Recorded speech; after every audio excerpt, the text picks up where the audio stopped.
Albert Einstein, ये नाम सुनते ही जहन में क्या आता है? जीनियस है ना? या फिर E=mc²। लेकिन सच कहूं तो उन बिखरे बालों और उस मशहूर समीकरण के पीछे एक इंसान की कहानी है। और ये कहानी हमारी सोच से कहीं ज्यादा उलझी हुई और हैरान करने वाली है। बड़ी दिलचस्प बात है। एक बार चार्ली चैपलिन ने आइंस्टीन से कहा था, उन्होंने कहा, लोग मेरी वाहवाही इसलिए करते हैं क्योंकि वो मुझे समझते हैं, और तुम्हारी वाहवाही इसलिए करते हैं क्योंकि तुम्हें कोई नहीं समझता। कमाल की बात है ना? और बस यही हमारी आज की कोशिश है, उस शानदार लेकिन अक्सर गलत समझे जाने वाले दिमाग की परतों को जरा खोल कर देखने की। तो चलिए शुरू करते हैं। सबसे पहले एक काम करते हैं, उन सारे मशहूर प्रतीकों और मिथकों को थोड़ी देर के लिए साइड में रख देते हैं और मिलते हैं उस असली इंसान से जो इन सब के पीछे था। अक्सर हमारे दिमाग में आइंस्टीन की एक खास तस्वीर बनी होती है कि वो एक जन्मजात जीनियस थे, लेकिन हकीकत तो कुछ और ही थी। सोचिए जरा, क्या किसी को पता है कि यही जीनियस कॉलेज की एंट्रेंस एग्जाम के जनरल पार्ट में फेल हो गया था? जी हां, फेल। और सच कहूं तो यही विरोधाभास उनकी कहानी को इतना दिलचस्प बनाता है। बात यहीं खत्म नहीं होती। अपने शुरुआती 20 के दशक में आइंस्टीन को कोई पढ़ाने की नौकरी तक नहीं दे रहा था, तो उन्होंने क्या किया? बर्न में एक स्विस पेटेंट ऑफिस में क्लर्क की नौकरी कर ली। जरा सोचिए इस बात को।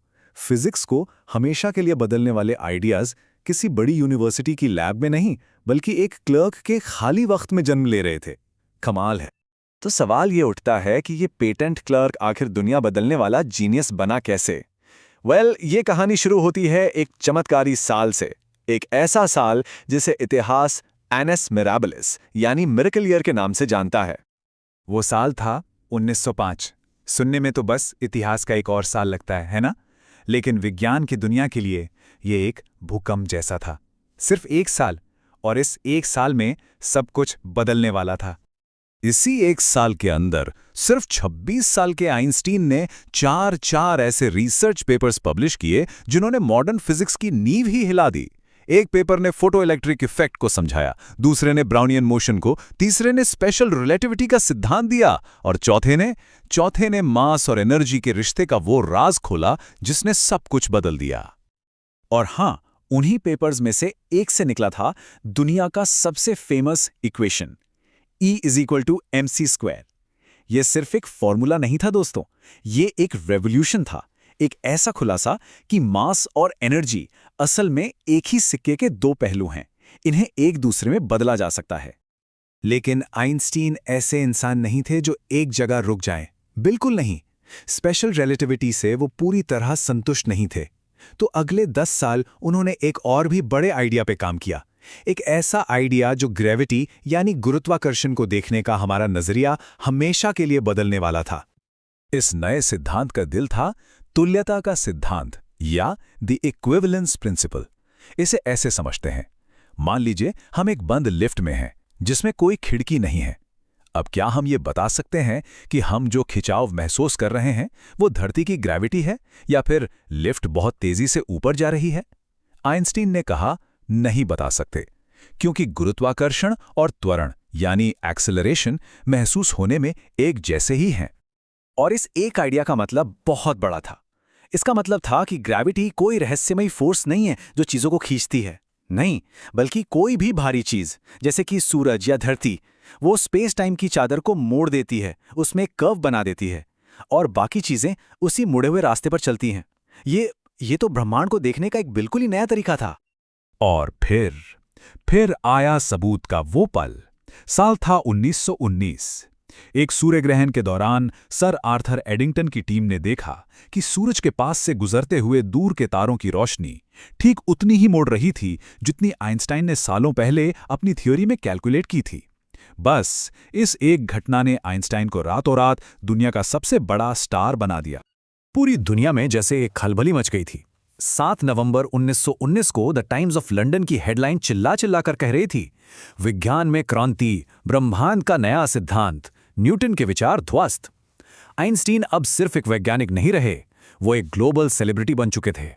तो अब आइंस्टीन के वैज्ञानिक जीवन से जरा उनके सार्वजनिक जीवन की तरफ चलते हैं, क्योंकि इस बेहिसाब शोहरत ने उन्हें दुनिया की राजनीतिक उथल-पुथल के ठीक बीच में लाकर खड़ा कर दिया था। ये जो टाइमलाइन है ये एक बहुत दर्दनाक कहानी बताती है। देखिए, 1933 में जैसे ही हिटलर सत्ता में आया, आइंस्टाइन ने अपनी जर्मन नागरिकता छोड़ दी और 1939 आते आते हालात इतने बिगड़ गए कि एक पक्के शांतिवादी होने के बावजूद उन्हें प्रेसिडेंट रूजवेल्ट को लिखे एक खत पर साइन करना पड़ा। एक खत जो एटम बम बनाने की क्षमता के बारे में चेतावनी दे रहा था। और ये एक ऐसा फैसला था जिसका अफसोस उन्हें अपनी पूरी जिंदगी रहा। उन्होंने बाद में कहा भी, मैंने अपनी जिंदगी में एक बहुत बड़ी गलती की जब मैंने प्रेसिडेंट रूजवेल्ट को एटम बॉम्ब बनाने की सिफारिश करने वाले उस खत पर दस्तखत किए। पर उन्होंने ये भी कहा कि एक वजह थी, डर था कि कहीं जर्मन्स इसे पहले ना बना ले। लेकिन आइंस्टीन ने अपनी इस प्रसिद्धि का इस्तेमाल सिर्फ विज्ञान के दायरे में नहीं किया, वो इससे कहीं आगे गए। उन्होंने अमेरिका में नस्लवाद को सबसे बुरी बीमारी कहा और अफ्रीकी अमेरिकियों के सिविल राइट्स के लिए खुलकर आवाज उठाई। वो सही मायनों में एक ग्लोबल सिटीजन थे जो हमेशा शांति और इंसाफ के लिए खड़े रहे। चलिए, अब हम उनके जीवन के आखिरी पड़ाव पर आते हैं। एक ऐसी खोज जो कभी पूरी नहीं हो पाई, एक ऐसा सवाल जिसका जवाब वो अपनी आखिरी सांस तक ढूंढते रहे। और यहीं पर आइंस्टाइन अपनी जिंदगी के सबसे बड़े वैचारिक संघर्ष में फंस गए। देखिए, एक तरफ थी उनकी अपनी थियरी ऑफ रिलेटिविटी, जो एक ऐसे ब्रह्मांड की तस्वीर दिखाती थी जहां हर चीज के नियम तय हैं, सब कुछ प्रिडिक्टेबल है। और दूसरी तरफ थी क्वांटम मैकेनिक्स की बिल्कुल नई अजीब दुनिया, जो कहती थी कि नहीं, ब्रह्मांड अपने सबसे बुनियादी लेवल पर अनिश्चित है, रैंडम है। ये आइडिया आइंस्टाइन को बिल्कुल भी पसंद नहीं आया। उन्हें ये गवारा ही नहीं था और यहीं से उनका वो मशहूर एतराज आया, भगवान पासा नहीं खेलते। उनका यकीन था कि ब्रह्मांड के नियमों में रैंडमनेस या अनिश्चितता की कोई जगह नहीं हो सकती। हर चीज के पीछे एक गहरा, समझने लायक कारण होना ही चाहिए। और बस इसी यकीन के साथ उन्होंने अपनी जिंदगी के आखिरी 30 साल एक यूनिफाइड फील्ड थ्योरी की तलाश में लगा दिए। एक आखिरी अकेली थ्योरी जो ब्रह्मांड की सारी ताकतों को एक ही धागे में पिरो सके।